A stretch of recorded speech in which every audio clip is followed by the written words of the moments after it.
रात के ठीक 2:17 पर अमन अक्सर जागा हुआ रहता था। उसे देर रात तक मोबाइल देखने की आदत थी, इसीलिए उस समय उसका कमरा बिल्कुल शांत रहता था और सिर्फ दीवार घड़ी की टिक टिक सुनाई देती थी। पिछले कुछ दिनों से उसने एक अजीब बात महसूस की थी। हर रात ठीक 2:17 पर उसकी इमारत में किसी न किसी फ्लैट का दरवाजा खटखटाने की आवाज आती थी। जब अमन बाहर निकलकर देखता तो सामने कोई नहीं होता।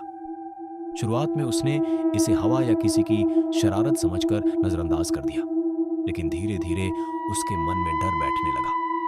एक दिन सोसाइटी के चौकीदार ने अमन को रोककर चेतावनी दी कि रात 2:17 के बाद कभी भी दरवाजा मत खोलना। अमन ने हंसते हुए पूछा कि ऐसा क्या हो जाता है, तो चौकीदार का चेहरा डर से पीला पड़ गया।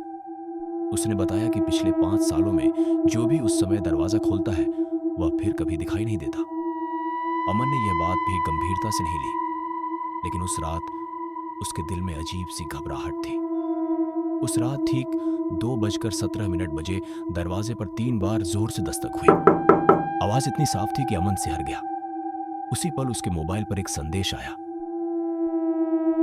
दरवाजा खोल, मैं ही हूं।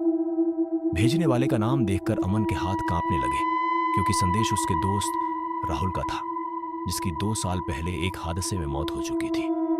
अमन समझ नहीं पा रहा था कि यह कोई मजाक है या कुछ और, लेकिन डर के बावजूद उसने धीरे धीरे दरवाजा खोल दिया। दरवाजा खुलते ही सामने कोई नहीं था। अमन ने राहत की सांस ली, लेकिन जैसे ही उसकी नजर नीचे पड़ी उसका दिल बैठ गया। दरवाजे के बाहर गीले पैरों के निशान थे और वे निशान बाहर से अंदर की ओर जा रहे थे। डर के मारे अमन बाथरूम की तरफ भागा और जैसे ही उसने शीशे में देखा उसे अपना ही चेहरा दिखाई दिया, लेकिन परछाई मुस्कुरा रही थी जबकि अमन रो रहा था। तभी शीशे से एक धीमी सी आवाज आई, अब तुम बाहर हो और मैं अंदर।